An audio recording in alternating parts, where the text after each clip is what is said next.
Hi everyone! Welcome back sa channel ko. Kung bago ka lang dito, hi! Welcome! My name is Ria. In this video ay magluluto tayo ng binignit or ginataan. Ito yung recipe na palagi namin niluluto growing up. Alright, so mag-umpisa na tayo agad sa kung ano yung mga kailangan natin. So first off, kailangan natin dito ng kamote. Ang gamit ko ay yung Japanese yam at purple yam. Gagamit rin tayo ng coconut milk, yung sakan ang gamit ko. Taro root or you can use gabi, pareho lang ata yun. Kailangan rin natin ng tubig, brown sugar, glutinous rice o yung sticky rice, or malagkit.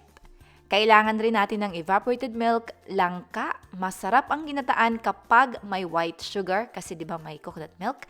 Kailangan rin natin ng asin. Sa lista ng mga sangkap, kindly check na lang ang description box below.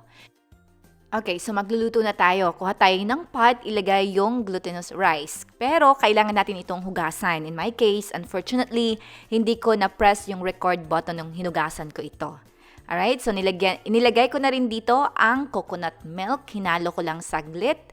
Next ay yung tubig. Takpan natin ito on medium-high heat for I would say mga about 8 to 10 minutes. Then, hinalo ko na naman yan. Importante pag ginataan, kailangan mong i-check, haluin, make sure na walang nag-stick sa bottom ng pot.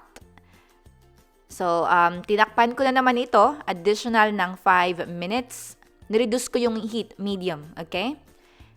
Then, hinalo ko na naman, importante yan. Paulit-ulit, pero yes, importante talaga yan. So, after na mga 13 minutes yan, i-add na natin yung kamote at gabi or yung taro root. Pwede kayong gumamit ng saging. Pwede rin yan. Pero ako, personally, ayoko ng saging sa ginataan. I-add na rin natin dito yung brown sugar, yung white sugar at konting asin. Then haluin yan. Masarap ang ginataan kasi di ba may coconut milk tapos partner mo yan with white sugar. Masarap.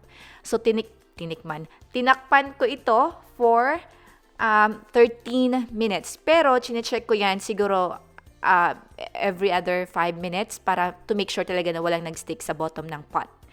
Then, inilagay ko na yung evaporated milk. Masarap rin ito kapag may evaporated milk. Pero kung wala naman, pwede kayong gumamit ng powdered milk, i-dissolve nyo sa hot water. Okay? Then, tinakpan ko na naman ito additional 5 minutes. And this is what it looks like after ng 5 minutes. Again, hinalo ko na naman. Kasi yun na nga, importante talaga. So, dito, tinitikman ko rin yan. Ina-adjust ko yung lasa. Importante yan. And then, chinecheck ko using fork kung luto na ba yung kamote at gabi.